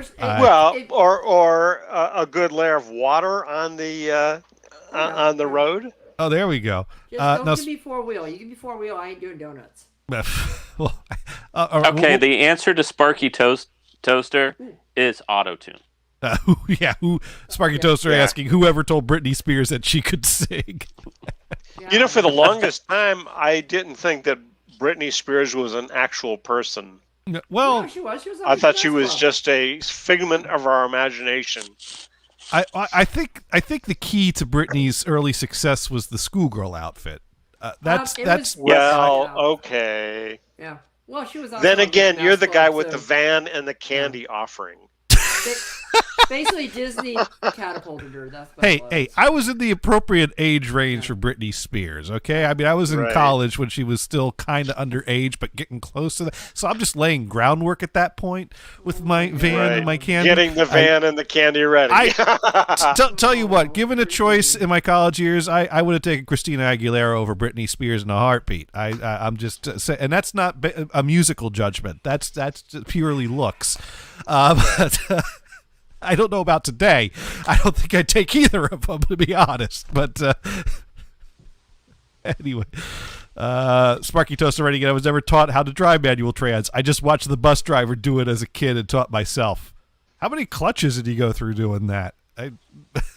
None. Depends upon the car. I mean, I've seen bus drivers do the whole this and that, but it's a delicate art of timing the clutch and how far the friction point. I've read about driving stick, and it's like I said, it depends upon the vehicle. Some vehicles are like super easy to do stick on. So this friend of mine, like Dan, goes to the car dealer to buy a new car, and he goes to him and says, "Oh, by the way, I need a manual transmission." And he goes, "Why?" "Well, I never learned how to drive an automatic." Well, there you go. Is that the Dan that we've gone to lunch with a few times? Yep. I can see him saying that. Now they got the DSVs, which are like the computer aided manuals, so they actually shift faster than a human person can. So. Isn't that called automatic? No. This is this is better. No, you're actually shifting, but the whole operation is quick. Yeah, it's on flappy paddle gearbox. They call it in the UK. Yeah, but you can have it do automatic, but it's manual. It's done by the computer, which is interesting. So it's an automatic manual. Yeah, I think it's called DSV. Yeah, I have that in my car. Yeah. Oh. There's like a mode that you can shift it over from drive, and you can make it step it down or step it up. Yeah. Oh. But that's really kind of an automatic transmission, though. It really is, and it's so weird because it just it doesn't have the feel of a regular manual transmission. So I'm afraid that I'm going to downshift too much and burn up my engine or something. So I'm just I'll leave it alone because there's a sport mode as well as a regular drive mode. What kind of car was that? Wait, what kind of car? Do you have a Golf? No, it's a Passat. It's close. They're pretty close. Yeah. A Golf and a Passat. The same transmission. We rented a Subaru Impreza once, which when I got it, I thought I'm not going to be impressed. No, you're gonna be impressed. But actually, I really liked it. Those are fun. And it had the automatic transmission with the thing you could override it. Yeah, that was the and there was time I saw it. Absolutely nothing that I disliked about the car. Well, Sparky Toaster pointing out that he picked it up on a dirt bike, is what he learned on. Ooh. That's the way you have to do it. A car just falls over a dirt bike. Oh, I tried a 4-wheeler once. Quad bikes are fun. Because the and guys he installed it every time. Yeah, I've told the story before. It was quad, not that hard. There was these guys I would drink with on the weekends in New Jersey, and they took me for a ride in the 4-wheeler, and they're like, all right, well, we'll take you for a ride, and then we'll let you do it. And they're like, okay, first you got to learn how to get it in the first gear. And I spent a good solid 2 hours stalling it out, trying to get into first gear. So I just kept drinking more beer. One of my first manual transmission was it was an owner, the boss's car, was a Volkswagen Bug, which was fun as hell and easy, and I don't recall stalling it. I mean, it might have been a little difficult the first time, but once you get the hang of it, it was easy. And it would just go. There was this thing where I had this foot pedal that I think to get into first you had to lift up, then you had to push down and go into second, and you had like the lever with your thumb to give it gas, and so you had to give it a bit of gas at the same time as you're shifting into first from the foot pedal, and get it to kind of click in and whoop, and it would just I know. It just stalled it's a out everything. Yeah, learning a bike is a motorcycle is different than is a little different. Yeah. So this is similar to a motorcycle, I guess. And now, Gators, I'm going to tell you, you learn your engine and you learn how to gear shift. You don't learn by you listen to the sound of the engine. That's how you do it. Of course. It sounded the same to me every time it stalled out. I was not hearing it. The Chevy Vega I had was easy to shift as well. But the thing that was a bear for one summer, it was actually for only a few weeks, I drove a Mr. Softy truck. There was a number of problems with that. Wow. That was definitely grind it till you find it. But also the play in the steering wheel was like this. It didn't matter which way you were going. You're still wandering around the road. You know what? And I was in some of these hills in Connecticut. And it was just fun to keep on the road. It was amazing. Sparky Toaster pointing out, it's called synchronizing, Johnny. I was out of sync with the... I had a snowplow that I used with a manual transmission, and that was interesting. And it wasn't road legal, so you just used it around the yard.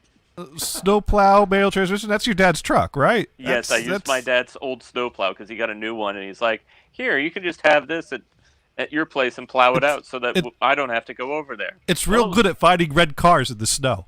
Yeah, it was. There's a story behind that comment. Good one. Jonathan had a red car. His dad found it in the snow with the plow. Before I even had it registered. And I was like, Dad, it's a red car in white snow. I mean, What the hell? Anyways, Oi the Drama tuning in. Why did they roll commercials? Are you Twitch famous now or what? No, Twitch now plays commercials for nobodies and somebodies, apparently. Which commercial did you get? Did you guys check which commercial you get when you go on the stream? No, Brian, you said we got, I forget what you said we got, because Brian checks these at the beginning of each show to see who our sponsors are. Yeah, because I start the stream. Oh, what was it? What did I get? I forget. Yeah, I already forget. I get a Tinder one. Yay! Now you get to swipe left or swipe right. Yeah. Nice. But man, I need to talk to Oi because Oi and I tweeted a bit this past week, and I've made a suggestion that I'm very serious about, and so I need to I need to send him a message or something, and we need to get we're talking about doing a show that would involve drinking. I think is the most important thing that I think. Oi, you back are to the the old venison. days. Enjoy. Yeah. Oi the Drama was our lead-in the old days, in the early days of the amateur hour. Oi would do detox radio, so everyone would detox to prepare for our show, and then we would all get drunk again. And Can you really detox for 2 hours? Is that really a thing? I mean, really? I don't know. I know the show was supposed to be a show you called into for support or for help, but then it just turned into the Oi show, and it was cool. I liked it. I would throw it on the back row while prepping for my show.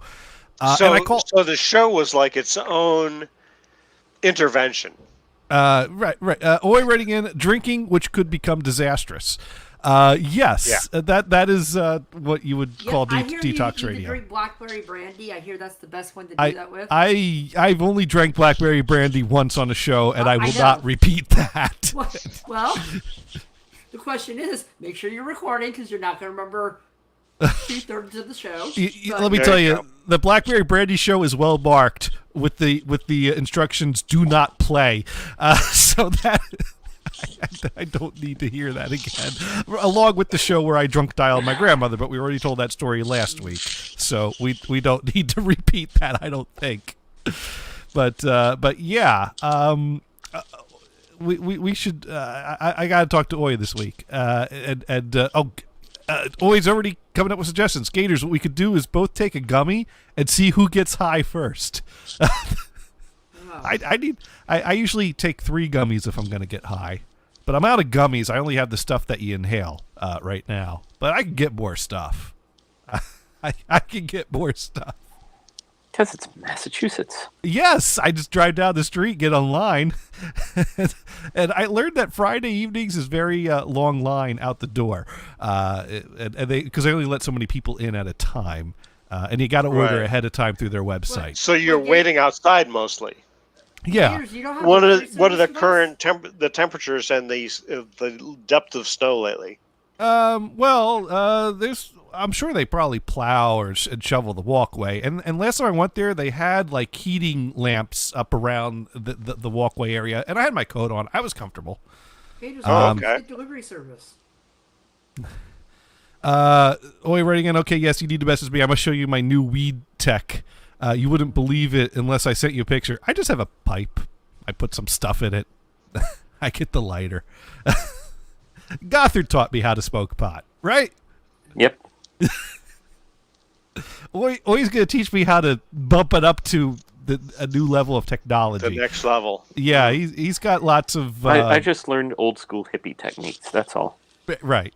Whatever relatives. Works, right? Exactly. Well, pretty soon it will probably be legal everywhere. It's heading that way. Should be. I mean, there are still a lot of conservative states that... yeah. Now, mind you, I got to say, I just made a broad generalization there, and that's not entirely accurate. Now, I mean, the Republican party stance tends to still be against it, but that's swinging within voters and members. Well, it may change that nationally it's not illegal anymore, so that would free up all those businesses that are doing it to be able to pay their taxes easier without having issues from the fact that it's a federal crime, but it's not a state crime. I gotta say, it was a challenge to get it through on the state level because even when you have an agreement that you want to legalize it, there's often disagreements on how to legalize it or how to structure it, and that holds it. That caused it to fail on the ballot before it succeeded on the ballot. So that's probably the big holdup. We still are trying to get to a point where there's a big enough majority that it's a discussion of how instead of if, and then we got to go through that journey of the how. Boy, writing, and I live in Southern California. I get weed delivered to me like pizza. I look at a menu, pick what I want. A car rolls up and drops off a medicine bag. I look through a menu on a website. I pick things. I get a text telling me it's ready to go pick up.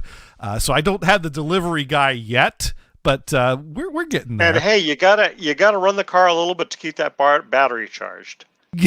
Yeah, I do got to do that. Yes, you do. And hey, it's like drinking and driving, though, right? I don't smoke it till I get home. Well, I mean, to me, it was the funny bit of Texas has these dry counties. Mm-hmm. So if you live in a dry county, you have to get in your car, go to the next county, and see if the bottle isn't empty by the time you get home. Oh, I see. It's See, go ahead, that's where I see weed going in the next 10 years, is that you'll have it legalized on the federal level, but you'll still have states that are weed free, for a while that still are like, no, it's illegal here. Yeah. So the town will be not only dry, but it'll be the word Smokeless. Of course, and inedible or whatever. Yeah. That's I guess that's where we're at. That we could get it on the federal level. But then again, what happens with CBD oil? I don't know much about it, so I my first question is, what's the deal with that? I don't know. Well, it doesn't have the effects of regular of full pot. It's the other component of cannabis. I see. Well, anyways, but one thing, I mean, one of my kind of defining moments on maybe this is what can bring us together was my sister and her boyfriend and their neighbors are all very pro-Trump, and I'm not saying there's anything wrong with that. I'm just saying that I definitely don't fall into that camp. And, so I went to see my sister's apartment or house that she's renting, and have a little, help her empty out the guts of her antique TV that she's turning into a aquarium. No, what's the other thing you turn them into? Terrarium. A cat house. A place to put your bottles of booze. A liquor cabinet. Oh, that's right. Yeah, and we had a little dinner with the neighbors, and they got the pro-Trump flag on the house, and they're wearing the Trump hats, and then they all started passing around the pot, and they offered me some, and I'm like, this is what can bring us together as a country. Absolutely. This is what we need. We all need to smoke more pot. Is what we need to do. And there won't be any fights. Right? Yeah. One of the problem with alcohol is a lot of time it ends up in fights. It's no longer a partisan issue. Smoking pot is now bipartisan. So this is what could bring us all together as a country. We all need to get high together. Have you ever seen an angry high fight? I mean, no. Doesn't happen. It doesn't happen. They could fight over the bag of Cheetos, though. Yeah, well, yeah, but that. But then it just ends in laughter. Yeah. Yes. It ends with someone coming in with another bag of Cheetos, and you all laugh, and then. We mysteriously lost Mars. Yeah. Well, bye, Mars. Sorry. He does that. He dines and dashes when it comes to shows. I hope he's still listening, because we appreciate his vigilance. But we do have vigilance. We do. I realize I forgot to launch the Skype, but the NHB Live Skype is up right now. If anyone did want to Skype in. You just launched it. I just launched it, and it installed an update, and it didn't crash my computer. So, yay! Wow. Or it hasn't crashed your computer yet. It hasn't. I remember one time. There's optimism, right? Back in the day, Zane McFate used to pick pick the funny quotes for each show and put them in a talk list email at the end of the show. And I know one of the ones that made that list on my show was I was doing the show and I bring up Skype and it decides to install an update, and I'm like, and now we got the bar that's going across to when it's going to finish launching Skype or when it's going to crash my computer. And it was funny at the time.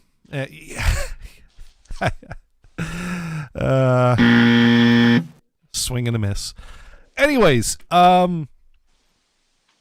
yeah, so what else do we need to talk about this week? Let's see. We talked about the light bulbs. We talked about the bird. We talked about pot. Mars wrote in the private chat, sorry guys, got to go. Have a great show.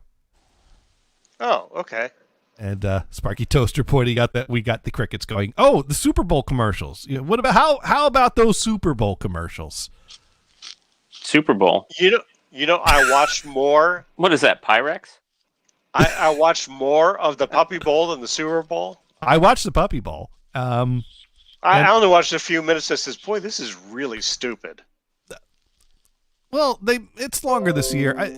Puppy Bowl is better as background TV while munching on a bunch of snacks. We always do up a good munch fest for Super Bowl, Puppy Bowl, and then I also DVR'd the Kitten Bowl, so I still got to watch that. What channel is the Kitten Bowl on? Hallmark. Oh, I don't get Hallmark. No wonder I don't know where it is.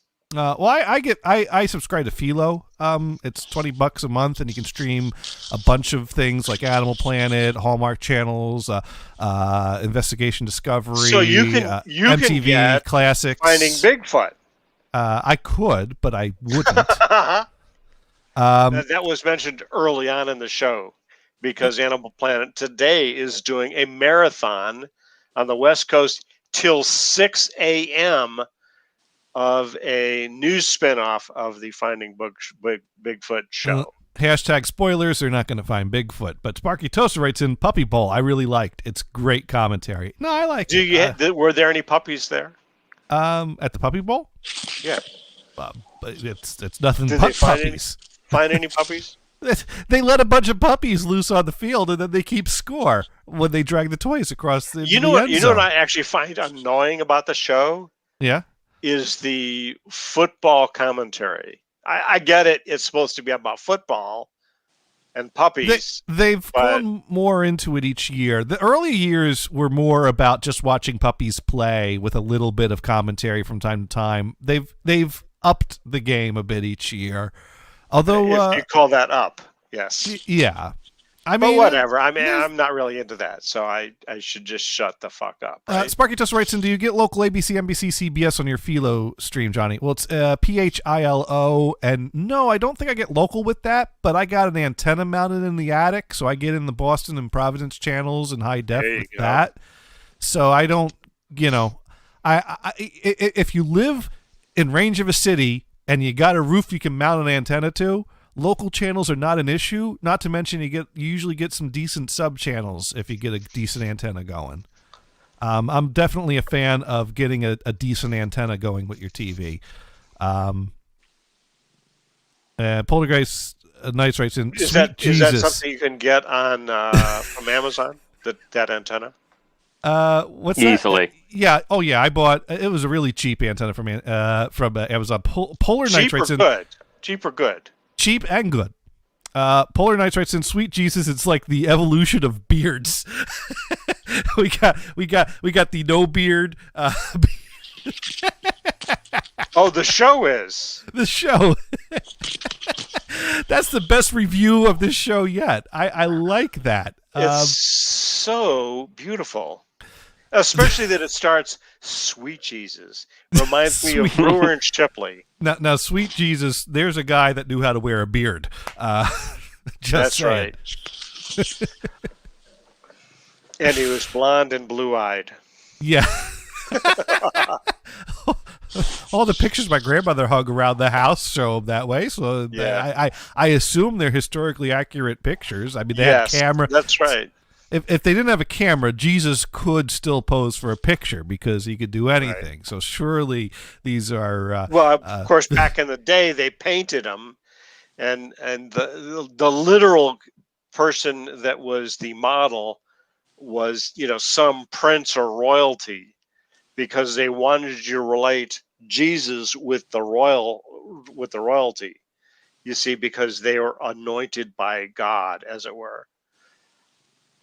That's how the conspiracy theory works. You know, one of my favorite holiday songs I heard on the radio around Christmas time was this great song that was called "Jesus Was a Dreidel Spinner," and I thought, you know, nothing incorporates the holiday season better than that song right there. Perfect. Obviously, I was tuned into public radio when that one came on, but of course, my favorite is that at one point we reported to a CFO, a chief financial officer, who was a Jewish guy, and his prior job was working for a company that made Christmas ornaments. Okay. And it's a Japanese company. Okay. That covers a lot right there. That's right. You know, Christmas ornaments for anybody. Yeah. Mm-hmm. Nothing wrong with that. Not at all. Here. So, but anyways, so it sounds like I'm the only one in the room that saw any of the Super Bowl commercials. Yeah, I did not see any. Because I use the Super Bowl to block the traffic, to make the traffic better. See, because during the Super Bowl, not many people will be out, so I won't be stuck in traffic. That's my. Well, I'll just say that there was one commercial that stuck out in my mind, and that was the commercial that left me wondering, where can I buy a hoodie that looks like that? And since you haven't seen it, I'll go ahead and screen share it for you. And basically, it's a Tide commercial about, you know, eating Tide Pods. Eating Tide Pods. Yeah, no, don't eat Tide Pods. Yeah, here we go. Here's a Super Bowl Tide commercial. And let me just get the window back up here and hit play. I have to wash Jason Alexander hoodie. It looks clean to me. Is it though? Uh-oh.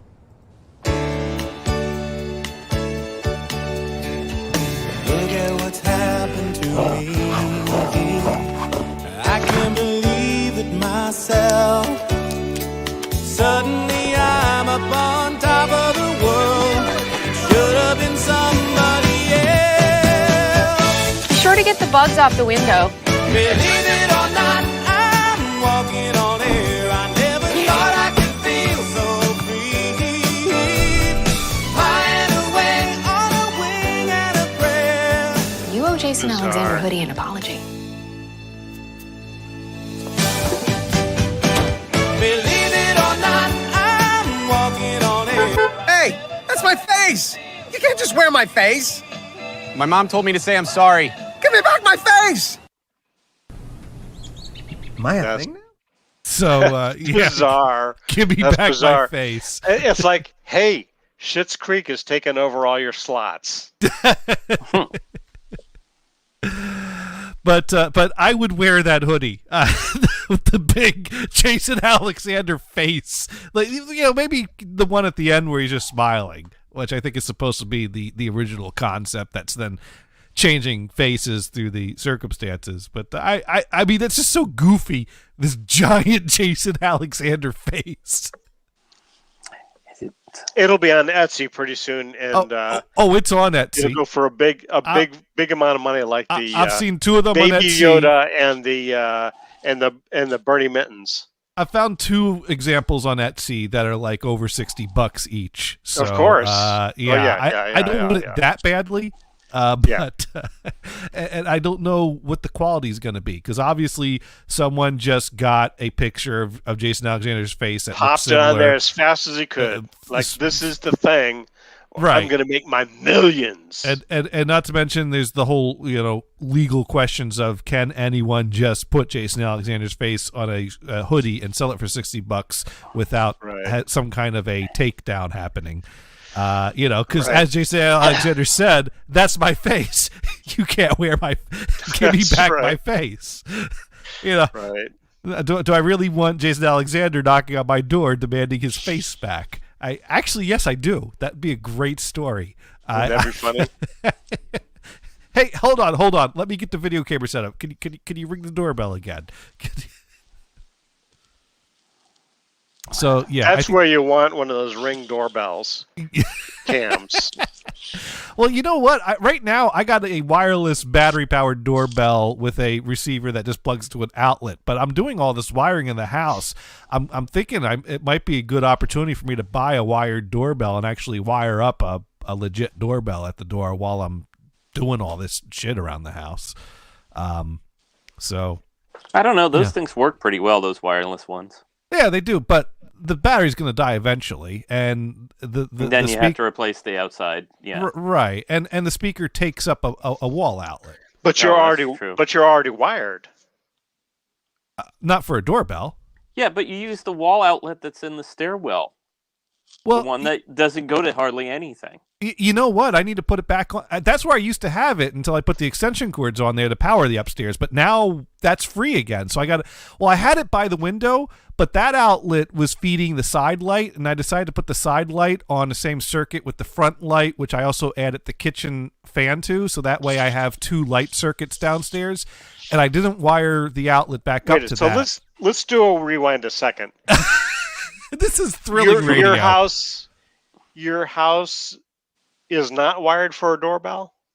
No. How did that happen? It was built in the 30s.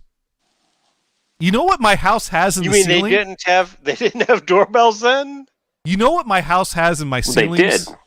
You know what my house has in the ceilings next to where the light fixtures are? I took the ceiling fans down, and I found next to the fixtures that the wires were in were the capped gas pipes for gas lighting.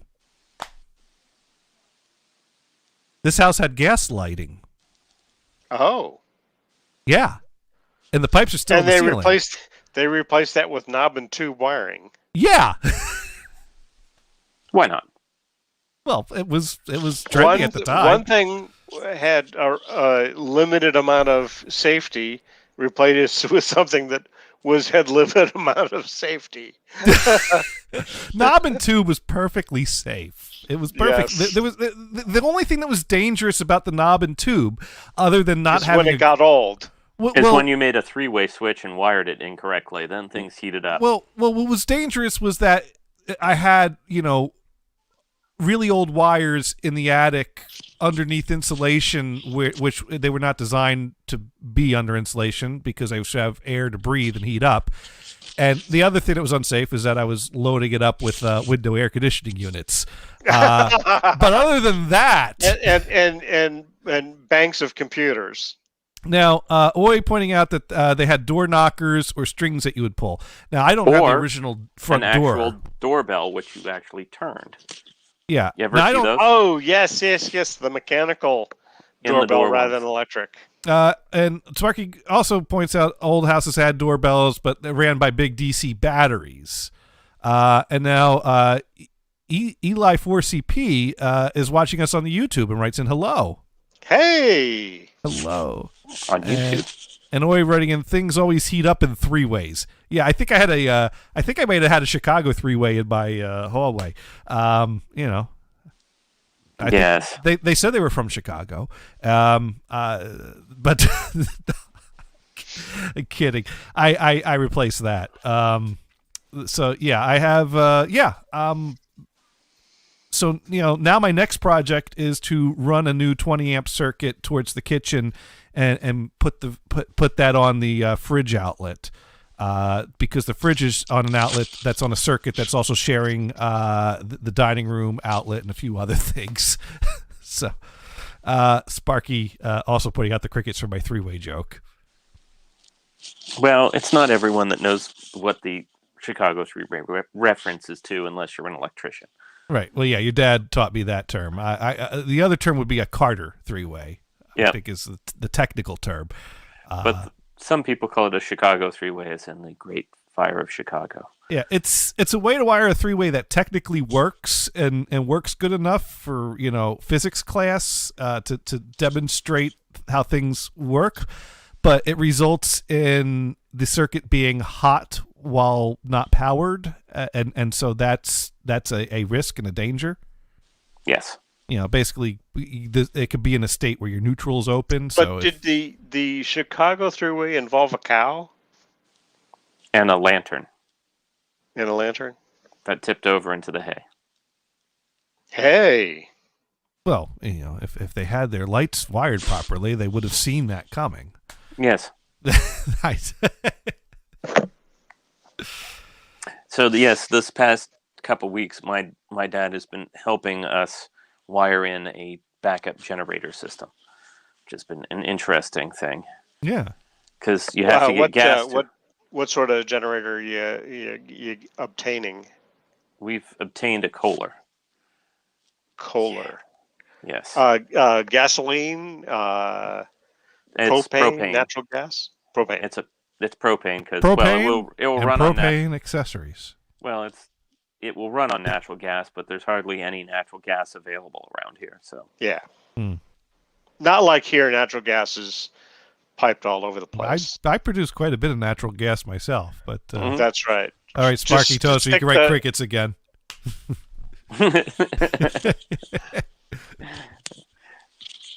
But anyway, the point being is it's been interesting because the generator we ordered in August, of course, it shows up in January. The most comfortable time of the year to start working on hooking it up. Fortunately, we put in all the trenches before the weather got frozen. But yeah, it's been amusing. And then we had a little man situation with the gas people that somebody came by and measured the distances, and then later on something had to happen because we used the same people for our oil furnace, came by again and said, oh, well, we don't have records of it, measured again the distance and where the pad, because we actually poured a concrete pad, so it's like it's going to sit right there, measure from the pad over, they measured again. And then this past Friday they showed up and they're like, we have no paperwork. Like it was our fault. It's like somebody has come by at least 2 or 3 times. They've taken measurements every time. And then that's where the right hand and the left hand don't know what they're doing. They work about as efficiently as the Lincolnville Police Department. Yes, and they started measuring it out. This guy was like, I'm going to just measure it out. And he was measuring it out with his feet. And it's like, it's not going to fit. And it's like... with his feet? Yes, and we're like, this is going to hold up in court. Get the phone out, get video footage of this. Exhibit so that's A. a case of measure twice, measure 4 times, cut once. Measure 4 times, measure it incorrectly, and then get someone out there that knows what they're doing. They refused to put a second tank, which they said they would. There's a long complication, but anyway, they didn't have the right part. So today they showed up and actually hooked it into the generator. I put the battery on it and fired up the generator, and it actually runs, so that's good. That's good. Oi writes in, wow, a backup generator. I've looked into a natural gas one. I got a quote for $12,000. Sweet. Yes. Yeah, it's not the actual generator itself. It's all the organization of getting it put in. So if you have somebody that's a master electrician, because you got to keep in mind, I mean, if you have a distance from the house, you have to excavate to put in conduit and then bury the conduit. That's one part of the job. And the conduit costs quite a bit. And then you have to put in the cable, which costs quite a bit more. And then you could pay for the generator. So like half the cost is in materials that aren't even the generator. And then you add in the labor of your electrician and whatever your utility company charges to hook it up. So your dad being a master electrician certainly helped. Yes. Yes. So we've been having fun, wiring this up, Sparky wants to know what method the first 2 guys used to measure the distance. Tape measure. Okay, so it's the third guy that started using his feet to measure how many feet. Napoleon complex, man. Yeah. Using the kindergarten and his method. feet were what? 8 inches. I mean, if he's like a size 9 or something, that's not a foot. You know, that is it's a foot, but it's not a foot. yes. But, well, although a size 9, well, I happen to be a size 9. With shoes, it is almost 12 inches. Oh wow! Now he's looking for a tape measure just to double check that. Yeah. Let me see if I have Here, one. I got one. I'll just here. put my. Here, just put your foot up on the screen. How big is that? It's bigger than the vertical of the screen and not as wide as the width of the screen. And I don't know how big my screen is. 10.5. No, bigger. I think it's 11. I came out to 10.5 on my screen. So a size 9 Converse is a foot. So Sparky also wants to know: is there a certain distance the tank must be away from the house? Well, it's actually next to the thing is actually next to the garage, so it's actually not even close to the house. Ah, It's mostly about other electrical. Well, you have to run electrical to the generator because, I mean, that's the whole point of the damn thing. well, it's got to tie Right. into your electrical system to Mhm. yeah. And then you got to have all the oi ready to get. I'm staying away from this one entirely. Yeah. You know what? Seeing Gotham with a tape measure just reminds me that night we were drinking at the camp, and all Mike could talk about was taking you into the shed with a tape measure. No matter how much we tried to change the topic. My shoe is like a quarter of an inch short of 12 inches. Okay. So for every 4 feet, you're off an inch. Wow, you go Right. green screen, actually green screen. It's yeah. XSplit is not the most expensive of green screen software. Oh, wow. Sparky, That ready was to get? wild. I go out of the view and it goes green on me. Yeah. That's Takes weird. a second and then it's back. It breaks the illusion. I thought you were actually sitting at the ocean. You just Weird. ruined it. You ruined I know it. it. That is weird. Sparky Toaster pointing out this show has lowered itself to measuring each other's body parts. Fortunately, at this point, it's only the foot. Yeah. We are only measuring. Do we work up from there? Never mind. No. Oi, ready again. Make sure he reiterates that was his shoe. Dude is going to get some serious DMs if they just joined. Yes, his shoe is 11 3/4 inches. Just to clarify, the jury is still out on Gothard's measurement because we wouldn't let Mike take him into the shed with the tape measure. Little micro USB doesn't operate properly. Ah. And that was an interesting segue. and Yes. And speaking of tape measures and sheds, I don't know where to go with that.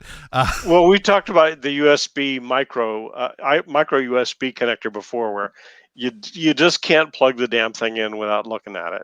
All right. Well, the micro It's one scrutinized. plugs in both ways. It's the standard one that you have to look, but the new ones go both ways. The USB-C. This one does not go both ways. This is the old style micro. That's USB the old style that goes one way. Yeah, if you that get in the wrong way. Most Android phones use. Well, my newest Android phone uses the USB-C, so I don't. It makes it much easier to go to bed now. And you can use, and it plugs into a switch. I don't have to worry about putting it in the wrong way before going to bed. Excellent. Crickets again? Really? And just for that. I can't make a joke about the wrong hole because it's still the same hole. So I'm really limited in what I can do with this. Anyways, so how about those Super Bowl commercials? Is there another one that you really like? Tracy Morgan was in a few Rocket Loan ones that were pretty good, and they did a good Bud Light commercial where they brought back a lot of the old commercials into a montage type of. You know what? After all, when you're paying millions of dollars for some ad time, you don't want to be spending on a new production. Right. Well, no, this was a here. Let me bring this out, and we'll screen share this one. I thought this was clever, but this one works better if you remember the past Bud Light Super Bowl commercials. Especially one of my favorite Bud Light Super Bowl commercials was the one where Cedric the Entertainer celebrates his victory and inadvertently shakes up his beers before coming back to the couch to open up a cold one for his the girl that he's impressing and soaks her face with it. But anyways, this is the new Bud Light Super Bowl commercial this year. Where's the Bud Light? It's missing. What a mess. Medieval people. Post Malone. Cedric. Dr. Galagos? Yes, I am. All right, Bud Light legends. Let's do this. That's Bud Light. Bud Light. Hey, sing it, real man of genius singer. That's kind of all I do. Go on, guys. Going up. High five. You got it. Oh! I loved you, man. All right, let's get out of here. Oh, the Bud Light's back. Nice. The Bud Light legend saved the day. I thought that was pretty good. I saw Post Malone on an interview last week. They made reference to the Bud Light commercials. Like, you mean he was really in there? He was in like there for a microsecond. Yeah, no, he made it in there. And what's great is that they got the real Men of Genius vocalist in there too. Bizarre, very bizarre. I'm trying to think of what was the point of that. Oh, Bud Light. Bud Oh, Light. right. Bud Light, yes. The point of that is we like our Bud Light commercials. Oh, and I saw something. There's something new called Bud Zero. Would that be water? It's a beer spritzer. I think that would have less water than water, or more water than water. I don't know how that works. It's a Michelob Ultra. It's a watered down Michelob Ultra is what it is. And then also Tracy Morgan did some good Rocket Mortgage commercials that also surfaced. That also aired on the. Here, I'll. Since we have about 1 second left. Oh no, that was a minute ago. Well, we got to go out on a high note here. So yeah, absolutely. This better be good, buddy. This better be good. Can we even afford this house? I'm pretty sure we can. Pretty sure. With Rocket Mortgage, you can be certain. Not pretty sure. What's the difference? Let me show you. I'm pretty sure these aren't poisonous. I'm pretty sure these are parachutes. Mine has the sandwich. That's mine. I'm pretty sure you do not run. I'm pretty sure you could take Batista down. You're on. Yeah, I'm pretty sure this is trending. I'm pretty sure these hornets aren't the murdering type. I'm pretty sure we can make it.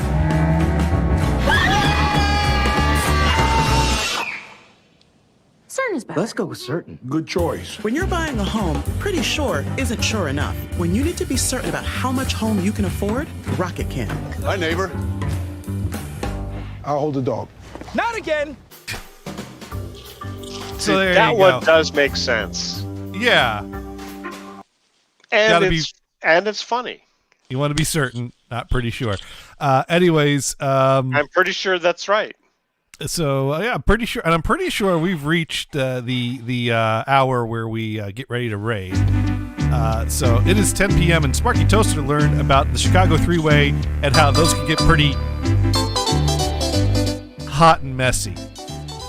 But this has been another fun-filled edition of Insert title here. And we're gonna go look for who's streaming on Twitch right now, so we can go raid someone. And while we do that. Now, Gothard, what have you learned this week? What have I learned this week? I've learned that you can measure twice and somebody can still burn the paperwork and act like an asshole when they show up to actually do the work. And Brian, what have you learned? That we're not ready to be part of the Geek Squad. I think we are. I think we're more than... And I learned that if I want to put an authentic doorbell into this house, I should run it off a DC battery or off a string and bells. Or just get one of those twist ones to go in the door. Yeah. And I've also learned that flapping fish don't make good cat toys, but I need to find some kind of a bird version of that for my cats. Hey, they have the gun one. Whoa. That flips up like a feather. What do you mean the flappy fish doesn't work well? Have you ever seen advertisements for these like battery cat toys that's like a floppy fish? And they're like $26 or something? Yeah. My cats hate them. Won't go near them. Christmas gift. Did you get the one with the fishing pole? Well, I have that, but it's hard to get the... Well, Hestia's very skittish and shy about playing with people. And the fish toy made Hestia hiss. But I tell you, Hestia had more fun than I've ever seen her have going after that bird. The Flippity Fish brand. Did you get that, or did you get a knockoff? Well, I couldn't find any brand versions. They were all knockoffs. I don't know that anyone did one originally. I mean, the first ads I saw was the Flippity Fish ad that includes the fishing pole, and for just a little bit money, a little bit of special handling, you get a second one free.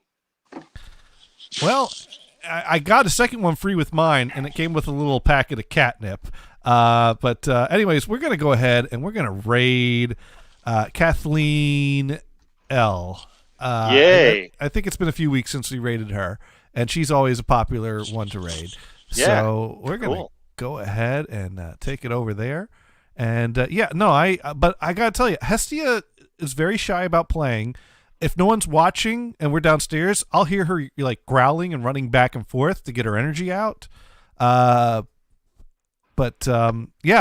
We need to. She loves birds. Anyways, good night. We'll see ya.